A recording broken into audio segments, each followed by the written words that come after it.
بسم اللہ الرحمن الرحیم۔ سورہ بقرہ کی آیت نمبر 149۔ وَمِنْ حَيْثُ خَرَجْتَ فَوَلِّ وَجْهَكَ شَطْرَ الْمَسْجِدِ الْحَرَامِ وَإِنَّهُ لَلْحَقُّ مِنْ رَبِّكَ وَمَا اللَّهُ بِغَافِلٍ عَمَّا تَعْمَلُونَ۔ ترجمہ کنز العرفان۔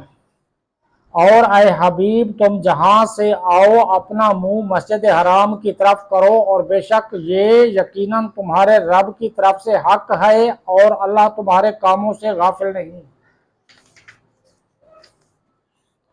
وَمِنْ حَيْثُ خَرَجْتَ،